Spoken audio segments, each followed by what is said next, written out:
hello लोगोफोर खुलुमबाय good मडिकेयार morning आंनि मुङा अमृत बसुमतारी नोंथांखौ बड'टुब चेनेलाव बरायबाय लोगोफोर आं दिनै नोंथांमोननि सिगाङाव मोनसे मोजां प्रडाक्ट लानानै फैदों लोगोफोर आरो बे प्रडाक्टआ दिनैहाय माने गथ'फोरनि प्रडाक्ट लोगोफोर दा आं बे प्रडाक्टखौ दसे उनाव सिनायथि होगोन बे प्रडाक्टखौ मानि थाखाय इउज खालामनांगौ होननानै बुङोब्ला लोगोफोर दानि गथ'फोराव लोगोफोर गथ'फोरनो जोङो माने गोबां माने जांक फुड कनज्युम खालामहोनाय जायो मानो होननानै बुङोब्ला बेकरी प्रडाक्ट जेरैहाय चिप्स कोल्ड ड्रिंक आरो बायदि बायदि बेकरीनि प्रडाक्टफोरखौ जोङो गथ'फोरनो कनज्युम खालामहोयो दा बिनि थाखायनो गथ'आ ग्रथ जानायाव आरो बिसोरनि साननाय बा ब्रेन फांसन बेफोरो माने स्लो जालाङो लोगोफोर दा बेनिफ्राय रैखा मोननो थाखाय मोनसे मोजां प्रडाक्ट लानानै फैदों आं नोंथांमोननि थाखाय नोंथांमोननि गथ'फोरनि थाखाय दा लोगोफोर बेनिखायनो भिडिअखौ जोबजासिम नायलां स्किप दा खालाम आरो जोबथारनायाव आङो माबोरैहाय इउज खालामनांगौ बेनि फारसे फोरमायगोन लोगोफोर दा जाय बिथांमोनहा आंनि चेनेलखौ साबस्क्राइब खालामखांबाय बे बिथांमोनखौ आं फिन आंनि चेनेलाव बरायबाय आरो जाय बिथांमोनहा गोदान भिउवार्सफोर बे बिथांमोनखौबो वेलकाम खालामो जाहाथे नोंथांमोनहा चेनेलखौ साबस्क्राइब खालामनानै लाइक शेयार कमेन्ट खालामो आरो लोगोसे घन्टिनि सावगारियाव थुनानै आंनि गोदान भिडिअ आपल'ड खालामनायखौ सिगांग्रो नटिफिकेसन मोननानै नायग्रोनो हायो दा नोंथाङा नायदों बड'टुब इउ दे बिदिब्ला लोगोफोर भिडिअखौ जागायदिनि लोगोफोर आं जे प्रडाक्टखौ जे नोंथांमोननि सिगाङाव लानानै फैदों बियो जाहैबाय लोगोफोर मडिकेयारनि वेल स्ट्रं एन्ड स्मार्ट लोगोफोर बे प्रडाक्टआ बेनो गथ'फोरनि थाखाय लोगोफोर बियो बिराद मोजां प्रडाक्ट माने बेवहाय लिरनाय दं लोगोफोर children's nutritional powder protein powder with vitamins minerals colostrum DHA and amino acid लोगोफोर आरो बियो चकलेट फ्लेभाराव फैयो लोगोफोर बिनि जाहोनाव माने गथ'फोरनि इउज खालामहोनो माने बियो इजि गथ'फ्रा माने चकलेटखौ एसे चइस खालामो मोजां मोनो चकलेटखौ आरो चकलेटआ गथ'फोरनि देहानि थाखायबो मोजां दा लोगोफोर बियो मोनसे रोखोमनि माने बेलेन्स निउट्रिसन ड्रिंक्स लोगोफोर बियो दा बेवहाय लोगोफोर 37 रोखोमनि 37 रोखोमनि बिटेल निउट्रिशनल मोननाय जायो लोगोफोर दा बियो 37 रोखोमनि बिटेल निउट्रिएन्टफ्रा गथ'नि देहाखौ गथ'नि बा बडिखौ गासिबो ओभारअल गथ'नि माने गासिबो बडिखौ ग्रोथ खालामनायावहाय माने हेल्प खालामो लोगोफोर आरो बेवहाय माने पिडिकास मोननाय जायो लोगोफोर पिडिकास अफ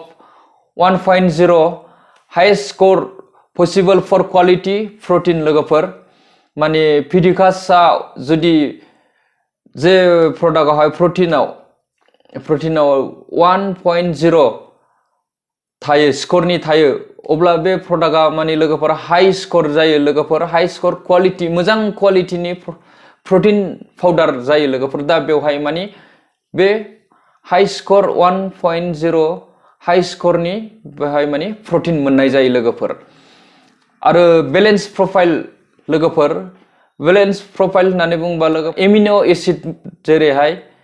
मोननाय जायो बेवहाय एमिनो एसिडआ लोगोफोर overall development and growth of the body लोगोफोर माने गासिबो देहाखौ माने ग्रोथ खालामनायावहाय ओभारअल गासैबो माने एमिनो एसिडआ माने देहानि ग्रोथ जानायाव माने हेल्प खालामो लोगोफोर आरो बियो चकलेट फ्लेभाराव फैयो आं दहाय सिगाङावनो खोन्थाखादों माने चकलेट फ्लेभाराव फैनाय जाहोनाव माने गथ'फोरनो इउज खालामहोनो गथ'खौ कनज्युम खालामहोनो जोङो इजि जायो आरो चकलेटआ गथ'फोरनि हेल्थनि थाखाय मोजां लोगोफोर दानिया लोगोफोर जोङो वेल स्ट्रं एन्ड स्मार्टनि बेनिफिटनि सायाव सावरायदिनि लोगोफोर दा सेथियाव दङ लोगोफोर जाय गथ'आ मोजाङैहाय माने जाया लोङा बा जानायावहाय माने खायसो खालामो दा बे गथ'आ बे प्रडाक्टखौ जुदि बे प्रटिन पाउडारखौ जुदि कनज्युम खालामहोयोब्ला माने बिनि जानाया इमप्रुभ जागोन लोगोफोर जे एसेल' जानाया माने गोबां जानो हमगोन एसे गोबांसिन जानो हमगोन आरो बिनि डाइजेस्ट सिस्टेमा हजम खालामनाय सक्तिया माने पावारा बांगोन लोगोफोर आरो बेवहाय दं लोगोफोर एफअएस फ्रक्ट' ओरिग'सिकुराइड लोगोफोर मोननाय जायो बेवहाय माने बियो मोनसे रोखोमनि कार्बोहाइड्रेट लोगोफोर बियो माने उखैनायखौ माने गथ'नि उखैनायखौ माने बांहोगोन लोगोफोर माने उखैनायखौ बांहोनानै माने जानायाव माने गोबांसिन जानो हागोन बेनिफ्राय माने गथ'नि माने हजम सक्ति जाय डाइजेस्ट जायामोन स्ल' डाइजेस्ट जायो दा बेखौ डाइजेस्टिव पावारखौ माने स्पिड खालामगोन गोख्रै जाहोनो हागोन गोख्रै खालामगोन लोगोफोर दा बेनि जाहोनाव माने देहाया जोंनि देहाया जेरैहाय जानायजोंसो देहा जायो हजम जानायजोंसो जानानै थाब हजम जायोब्लासो माने मोजां हजम जायोब्लासो माने देहाया ग्रथ जायो आरो देहाया थाग्रा थायो दा बेनि थाखाय बेखौ माने FOS आ माने हेल्प खालामो लोगोफोर आरो बेवहाय दंबावो लोगोफोर DSA माने लोगोफोर डक्साहेक्सोनाइक एसिड बियो मोनसे रोखोमनि ओमेगा 3 फेटी एसिड लोगोफोर बे ओमेगा 3 फेटी एसिडआ गथ'नि ब्रेन फांसनखौ माने डेभेलप खालामो लोगोफोर इमप्रुभ खालामो ग्रथ खालामो लोगोफोर बे well smart and strong protein पाउडारा मोननै रोखोमनि फैयो लोगोफोर जेरैहाय मिल्क एन्ड वे प्रोटीन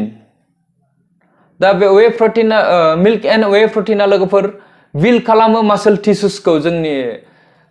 मासल टिस्युसखौ माने ग्रथ खालाम जानायावहाय माने हेफाजाब होयो बिल्ड खालामो लोगोफोर माने मासल्सआ गोबां जायो बेहाय माने मेजेम थानाय नङा लोगोफोर आरो बेवहाय दंबावो कलेस्ट्रम दंबावो लोगोफोर बे कलेस्ट्रमा जाहैबाय स्ट्रेंथ इम्युन सिस्टेमखौ माने बारायहोयो लोगोफोर आरो बेवहाय भिटामिन्स एन्ड मिनारेल्सफोर दङ लोगोफोर भिटामिन्स आरो मिनारेल्सफोरा help in growth maintenance and repair of the बडी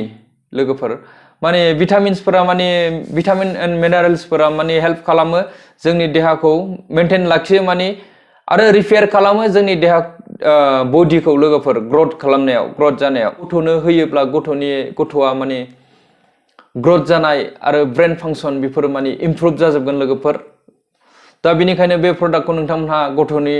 थाखाय इउज खालामोबा जोबोद मोजां दा बे प्रडाक्टआ नेट वेट क्वान्टिटी 200 ग्रामाव फैयो लोगोफोर आरो बिनि MRP रेटआ जाहैबाय MRP प्राइसआ जाहैबाय 550 रुपिस लोगोफोर दा नोंथाङा जुदि मडिकेयाराव फ्रि रेजिस्ट्रेशन खालामनानै बे प्रडाक्टखौ पारचेस खालामोब्ला DP प्राइसआव मोनगोन लोगोफोर बिनि गाहायाव आरो नोंथाङा जुदि मडिकेयारनि बिजनेस पार्टनार जानो गोसो दंबा नोंथाङा आंखौ कल खालामनो हागोन थाबैनो आङो स्क्रिनाव आंनि नाम्बारखौ होगोन आरो डिसक्रिप्शनावबो होगोन दा लोगोफोर आरो बेवहाय जोंहा मोनसे बेनिफिट मोननाय जायो आं सिगांनिफ्रायनो बुंबोबाय थानाय लोगोफोर समीर मोदी सारनि बेहाय पार्सनेलि गेरेन्टि मोननाय जागोन लोगोफोर प्रडाक्टआ जुदि मोजां नङाबा प्रडाक्टआ जुदि डेमेजबा नोंथाङा बेखौ रिटार्न खालामनानै रिफान्ड मोनबोफिनगोन लोगोफोर 10 to 20% डिसकाउन्ट मोननाय जायो लोगोफोर दा बेखौ माबोरैहाय इउज खालामनांगौ होननानै बुङोब्ला लोगोफोर 1 स्कुप सामुससे 2 निफ्राय 4 बोसोरसिमनि गथ'नो दिनावहाय खनसे 1 स्कुप माने सामुससे 2 बोसोरनिफ्राय 4 बोसोरसिम गथ'नो सामुससे करि दिनावहाय खनसे लोगोफोर होनो हागोन आरो गथ'आ 4 बोसोरनि जुदि गोजौआवब्ला सामुससे दिनावहाय बेखौ खननै नोंथाङा गथ'नो बेखौ कनजुम खालामहोनो हागोन दा दिनै भिडिअआ गोलाव जाबाय लोगोफोर दा बेखिनियानो लोगोफोर आं आसा खालामो नोंथांमोनहा बे प्रडाक्टखौ इउज खालामगोन होननानै गथ'नि मोजांनि थाखाय माने फरायनायावबो गथ'आ मोजां जागोन बे प्रडाक्टखौ जुदि इउज खालामबा माने गोसोआ ब्रेनआ माने ब्रेन फांसना बेना माने ग्रथ जागोन ना बेनि थाखायनो बेनि दारै माने गथ'आ फरायनायफ्रावबो माने गोसोआव लाखिनो हानाय ब्रेनआ माने इमप्रुभ जागोन दा लोगोफोर चेनेलखौ साबस्क्राइब लाइक शेयर कमेन्ट खालामनो दाबाव आरो घन्टिनि सावगारि थुनानै हो जाहाथे नोंथाङा सिगांग्रो नटिफिकेसन मोननानै आंनि गोदान भिडिअ आपल'ड खालामनायखौ नायनो हायो दा लोगोफोर दिनै बेखिनियानो बाय टेक केयार